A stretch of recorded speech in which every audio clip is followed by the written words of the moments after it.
This is happening again in just a few months. You were there in November last year when there was similar leakages, and you said pretty much the same things you're saying today. How difficult is it to fix a leaking roof at the Jomo Kenyatta International Airport?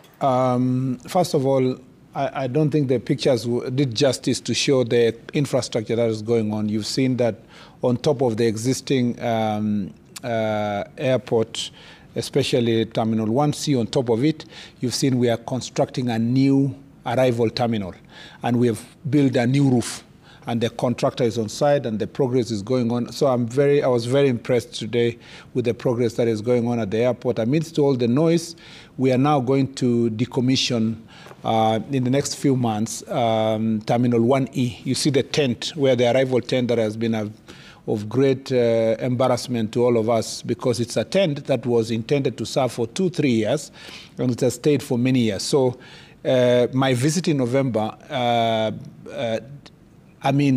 between November and now, the work that has been done by KIA is exemplary. All right. So it is not what it was. But still, the leakage that you've seen, if you see the leakage that you've seen there, again, I want to repeat the words I've used there. People are being hyperbolic.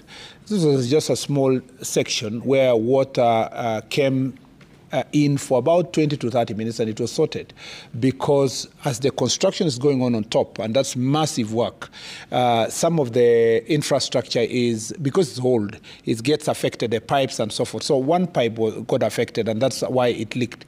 And we cannot say outright it will not happen. But what is the difference between then and now is that the maintenance policy of the airport, which we put in place, is now working with emergency staff stationed within the airport being able to clear the drainage. And therefore, there is a difference between the time when I came to office and the whole confusion that was within Kenya Airports Authority. I told people that the whole institution had been mismanaged. Almost everybody at the top was acting. The policies for maintenance was poor. The issues of electricity and lighting was a problem. All right. I am not saying that we will not have a blackout of 10 minutes, 20 minutes, or that we will not have a leakage, a corner here, there. It will happen. But those are small things that happen in any existing institution. But small things can sometimes have big impact. So you say it was 20 to 30 minutes. Yes. Sorry, allow me. It would seem that this would be something simple if you're saying, let's not get into hyperbole and that sort of thing. But if it is so simple, why does it keep recurring? Because in November, let me remind you, and you even put together the technical committee 6 months ago, gave you the report, and you were to fix a number of things: leaking roofs, water reticulation systems, terminals, railways, including the drainage. And so for many people, and today you've been there and you said, okay, we will put in gutters. So allow me, is it so difficult to fix leaking roofs? And do you think it is an embarrassment? Because for 2 minutes, 5 minutes, or 30 minutes, is that acceptable for you? What's the standard of acceptability? I don't think that. First of all, I think the reporting is hyperbolic. Okay. Yeah, that for sure, 100%. Are we doing something? Of course. If you saw the work I have seen today, a complete new roof is being constructed, something that has never been done before. We are building a new arrival terminal at the Terminal 1C on top of it, for people who understand what's happening at the airport. And as I have promised, the roof for that, on top of that terminal, the new floor that we are constructing, the roof will be complete in 1 month.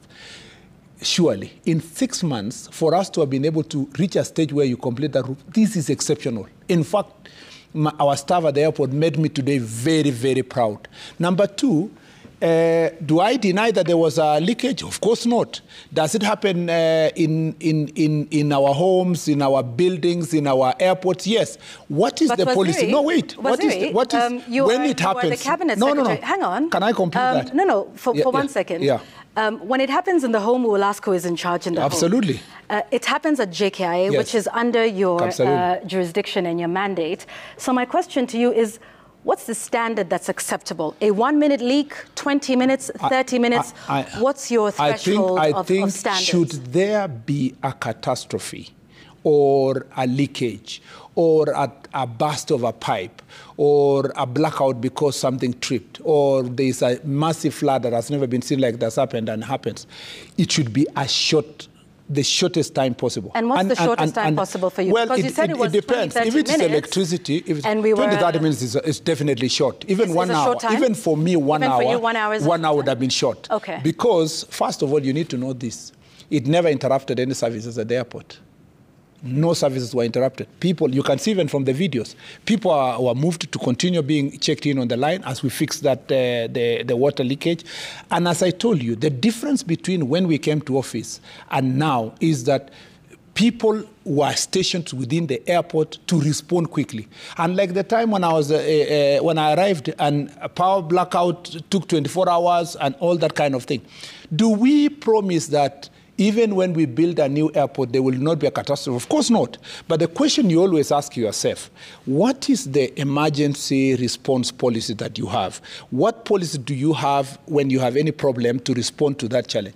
The problem with why I talk about hyperbole is that when there is such a leakage, you see that video that's running, it's not even lasted 1 minute. The video is not 1 minute.